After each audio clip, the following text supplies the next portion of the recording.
haven't been to the Mara in a very long time, but there was something about this trip, something that inspired me to not only make good content, but to make great content with a purpose.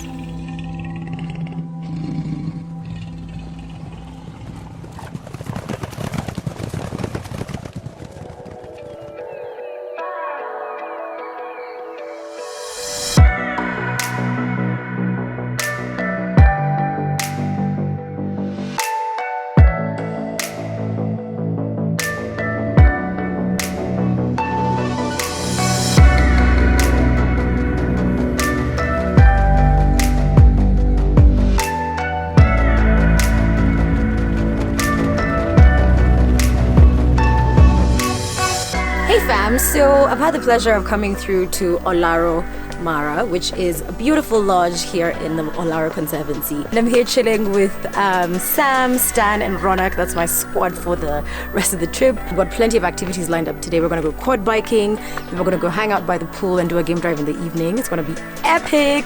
So here we go.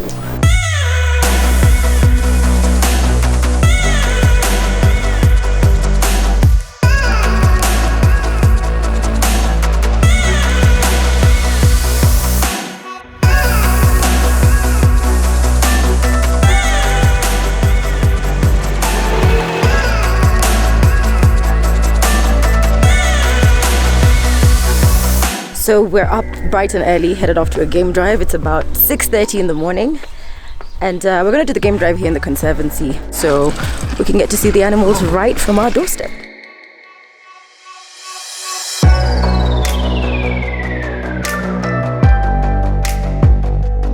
So much stuff in the car. So we literally have to move around like a ninja. Luckily I'm flexible, unlike this guy over here. For me, okay, a bit of haven't necking, seen guys. me in action. Necking, boom. Oh. See this machine? Check this.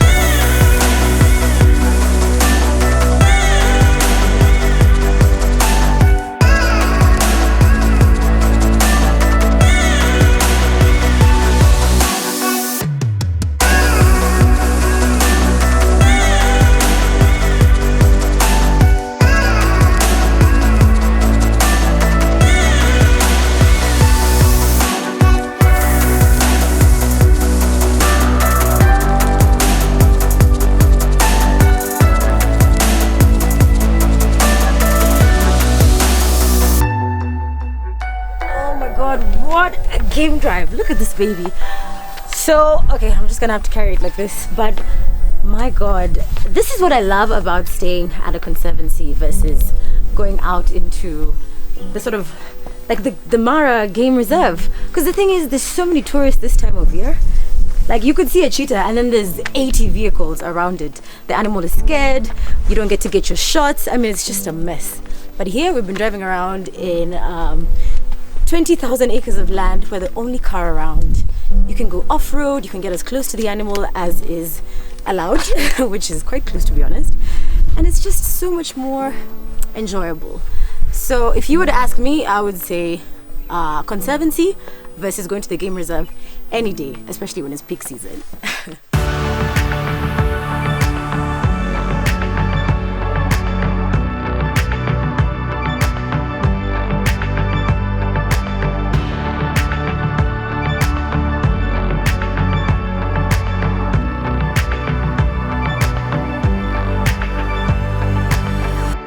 So this is the little Olarro cottage, which is where we're staying, and it can accommodate up to 5 people. We're currently 4. There's a huge master bedroom en suite, and then there's like a little family room, which is where Stan and Ronak are staying. And it's just gorgeous.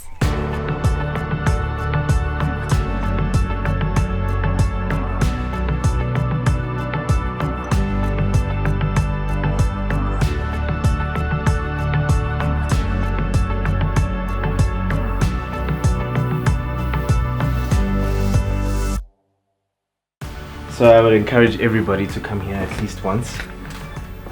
It's been amazing. Some time at the pool, some time hiking, amazing food, amazing dinner. Can't believe we're leaving now, but I guess it's better that it happened than that it didn't.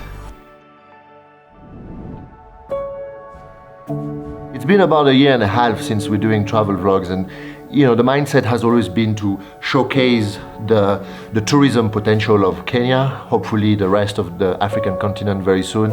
Yesterday we had the opportunity to follow the rangers within the conservancy. They basically protect the environment, they educate the communities around, spreading a new message around managing these human-wildlife conflicts. They basically enabled us and tourists from all over the world to continue enjoying what wouldn't be here without their efforts. And it's amazing the amount of impact they have on what we usually take for granted. And here's the story of William and his rangers, you know, doing their day-to-day duties, which is salvaging what Kenya is recognized for. The chopper was used to single out the elephant within the conservancy. The Mara vet managed to get the dart into the elephant. Elephant went down. It was found to be a narrow wound. Without us here, it would be a catastrophe. I'm in charge of everything from administration through to anti-poaching rangers. My name is William. I'm the conservancy manager at Olarro. The primary tasks that we fulfill every day is reconstructing or trying to rehabilitate the environment, because the environment draws in the wildlife. There aren't fences per se put up for game parks in Kenya, so unless you have a conducive environment, we're not going to have any wildlife. When we got here, there was very little, almost no grass on the ground. A lot of the elephants they were actually getting killed in those days because nobody was really per se. There's a few small operations that were helping with these, but nobody was really controlling it. When we first started, we were finding more poached and dead elephant than what we were wounded ones. There were no Congoni, there were no topi, there were no warthogs, there were very few hyenas, very few lions. Elephants were petrified. If you found a herd of elephants, they were running, they weren't walking. And I mean, you can see for yourselves now how relaxed the animals are. They know they're in a safe area. Without the community, we don't have a conservancy, so we have to balance the two on a constant basis, even on a daily basis, to try and find an equal medium so that we can achieve the goals that we want to as far as conservation is concerned. We've got two over here now, one in Yamanyak's herd with an injury on the back, and the other one was that one that we were looking for a while ago with Justin. Also, they're both in the northern area, but I'm thinking if we've got two, we've probably got more.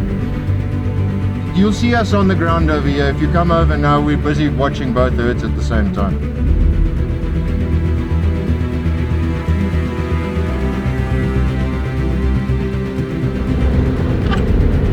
Bravo for Zulu 1. Yeah, Mark will be bringing the chopper as well. Karibu sana. Okay, the second herd, I've told him the second herd is near to Old Chewy Dam over there now, but they'll probably find it from the air anyway. Copy that,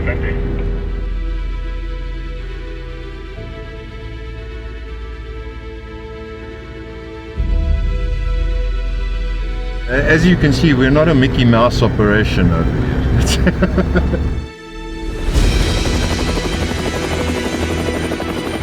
We had another call out from the rangers this morning now that they'd found two potentially wounded elephants in a herd within the conservancy.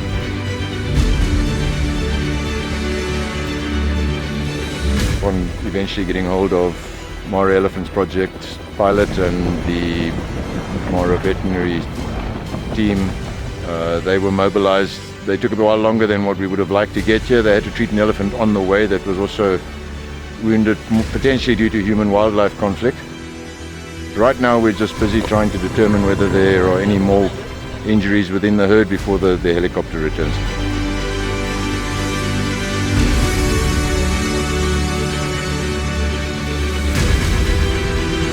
After treatment, the elephant was revived and has moved back off into the bush. My team is the best guys you're ever going to find. We have 35 rangers over here, all of which are fully qualified wildlife officers. And they are dedicated. I mean, these guys, if we're out and we call them at 2 o'clock in the morning, they're there. You know, there's no questions asked. Not knowing what's going to happen during the day. And knowing that we're making a difference is I think, what gets us up in the morning. You know, it's not a 9-to-5 job. There are times that we will go 36, 48 hours without being able to put a head down. If we weren't here, things would be different. There probably wouldn't be a conservation effort. There probably wouldn't be wildlife. We'd be overtaken by agricultural land and livestock. So we are the thin green line, if I can put it that way, as far as ensuring that there is continuity and a future for kids to be able to see what we've been speaking about. There are boots on the ground and there are lives on the line over here to ensure that any guest coming over here can sit in their vehicle and enjoy and just thoroughly relax.